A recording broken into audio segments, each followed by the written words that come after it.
Hey guys, Smoky Medic. How you doing today? I'm on my way home from work. Had to do trade time last night. Had my boss come in for me while me and my wife went to our very last foster parenting class. So, well, that's halfway truth. There's one more required class we have to go to. That's a specialty class to learn about individual education plans. 8-hour class we have to go to, and actually I believe it's next weekend or the week after. But we're pretty much done with that. So awesome. So had to owed him 5 hours. Sorry about that. I got my portable on. Got my portable on. Listen to it. So on the way home, smoking. Have a nice smoke on the way home. My Bjorn Viking Classic. I would call that a Rhodesian. It actually might be more of a bulldog shape. Rusticated finish. I love rusticated and sandblasted finish, mostly rusticated. Love the way it looks, love the way it feels. I also think it kind of helps dissipate the heat coming from your pipe if you get your tobacco too hot. The first pipe I ever bought was just a smooth briar, and when it would get hot, get really, really hot, it'd feel like in your hand. Anyway, and then smoking some Cult Abacus. So what I just had with me on hand. Not a bad aromatic, little very mild aromatic.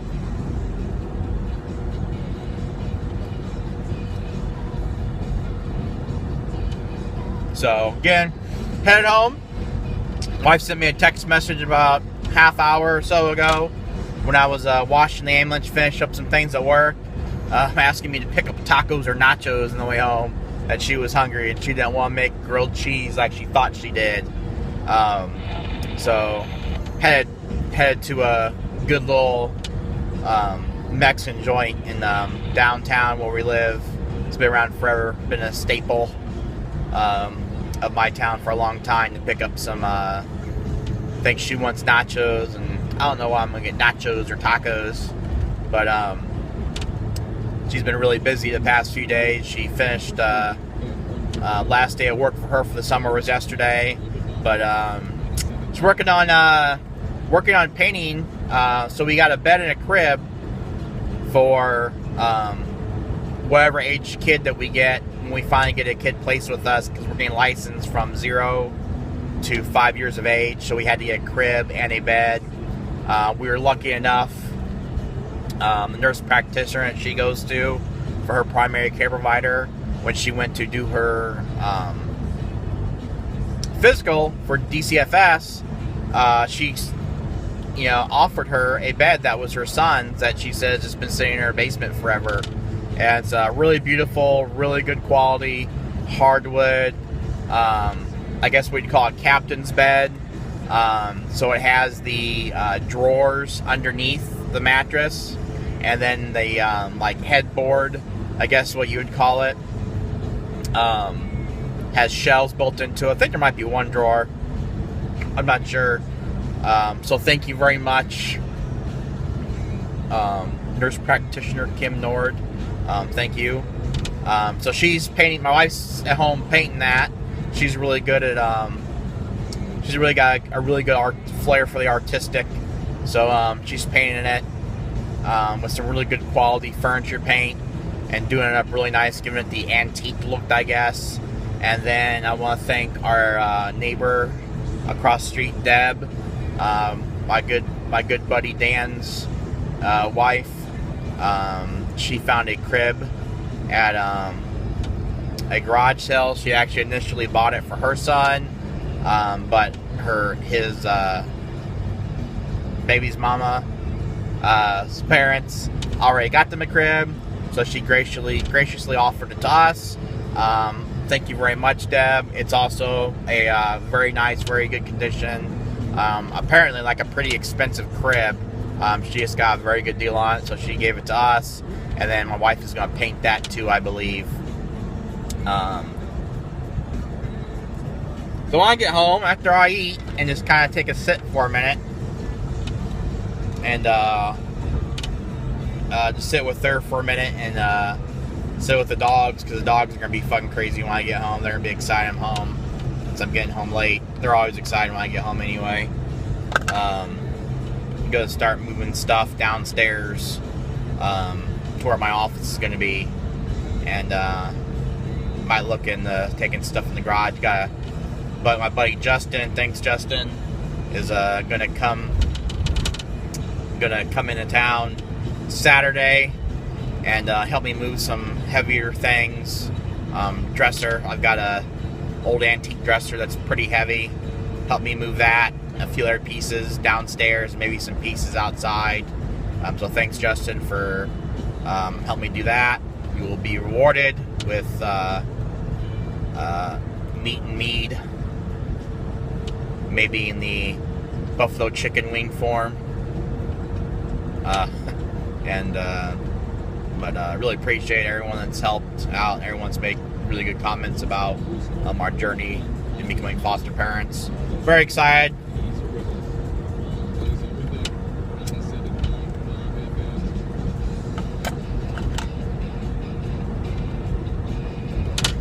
Get this going again.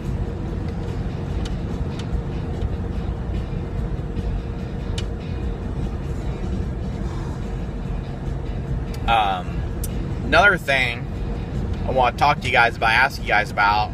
So this is for you gearheads out there. When I say gearheads, I mean car guys, do-yourself car guys, things like that. Garage guys. Since I was 16, I'm 32 now. I have always kept a wheeled floor jack in my car as my primary car jack, instead of relying on usually the extremely crappy factory ones that come in your car, along with a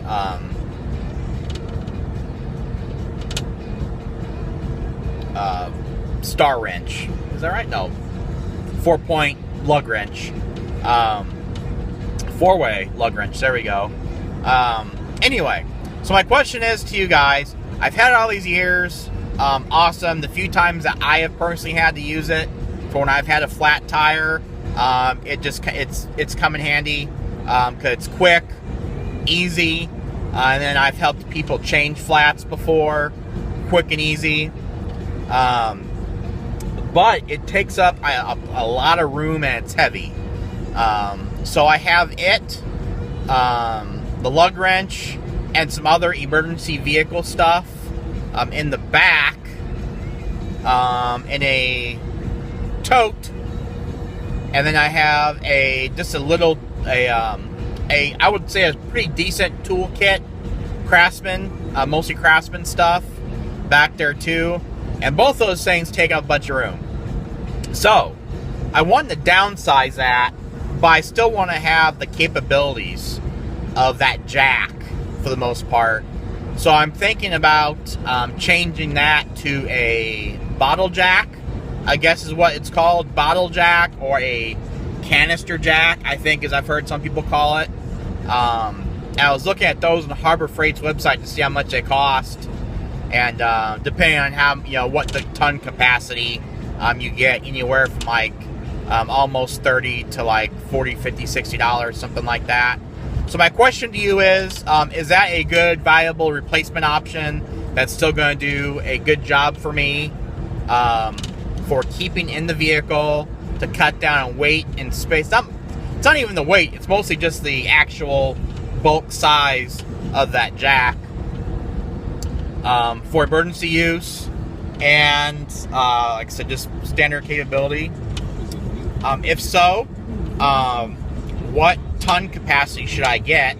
Obviously I want something that's past what my vehicle is. I drive a 2005 Ford Explorer, so I want something that's going to do like a good broad range of vehicles. I don't need to let the dump truck up or anything like that.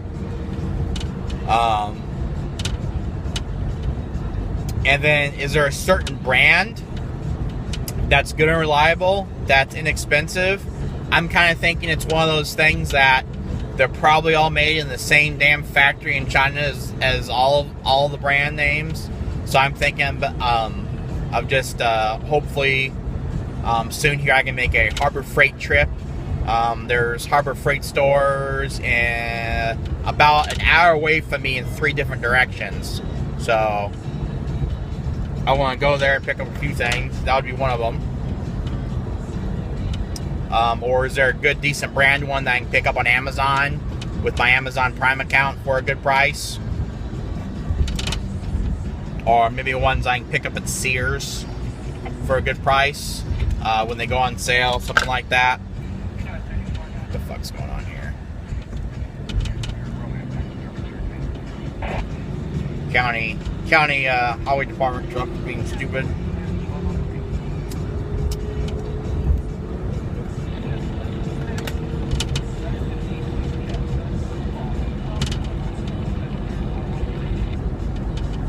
And then my next question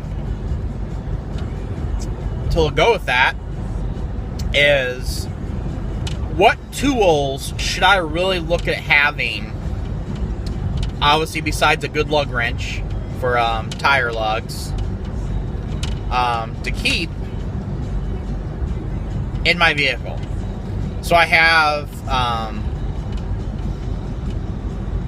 a ratchet wrench, some different size sockets, and I have some wrenches, and I have a screwdriver that came with a kit that I've had for a long time. It's kind of really unorganized. The box that came in was a Craftsman kit, the hard black plastic. Not good for organization if you're actually going to have it in places where it moves around a bunch. Anyway, so it's the combi bit screwdriver. It's got a bunch of different bits, squares, stars, Phillips flatheads, etc. In it. But so what size ratchet should I have? What range of sockets should I have as far as standard and metric as well? Wrenches, what range of wrenches should I have? And would I just be safe going out and getting a at home I have a channel lock 6-way screwdriver that I love. Good quality. I think would probably be good for the broad range of things. Anyway, it's not going to be, like I said, it's not going to be for everything. I don't do as much work, well, any work on this vehicle like I did my old Jeep Cherokee. That could do a lot of things too. It was easy to work with. It was a 94, so there wasn't as much electronic and computer things going on with it. But I still want the capabilities to do some things if I have to in an emergency situation. Whether it be I'm at work and I need to do something to it, or I'm just out and about, out in the boondocks or something if I'm out hunting.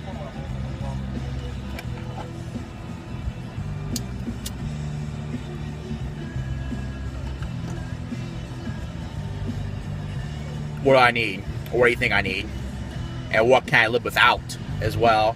Again, just to keep the amount of room I take up. It takes up a lot of room.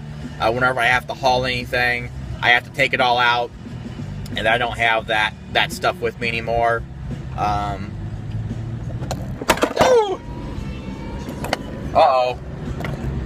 I didn't get my mount installed very well.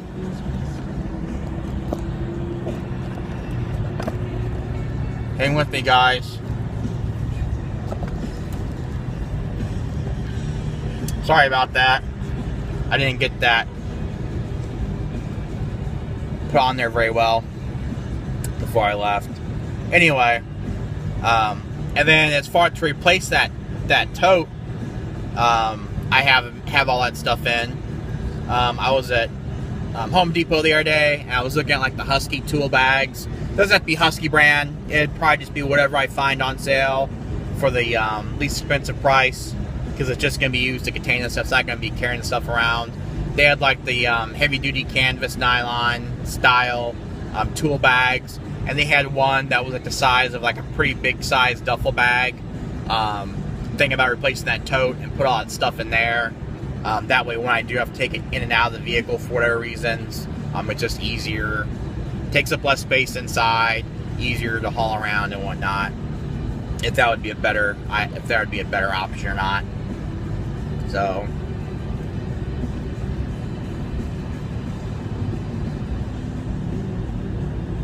and if you guys don't know, but you think you might know somebody that might have an idea of some of that stuff, maybe share this video with them and maybe they can comment for me. I'd really, really appreciate it. Alright guys, well, I'm just getting into town now. Time flies by when you're shooting a little YouTube video, having a nice, enjoying a nice pipe. So, we're almost at 16 minutes here, so thanks for watching, guys. Appreciate all my subscribers.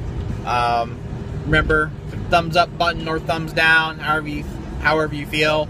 And I hope I get some really good comments, feedback from you guys in this video. I'd really appreciate your assistance. Alright guys, you guys stay safe and we'll talk to you later.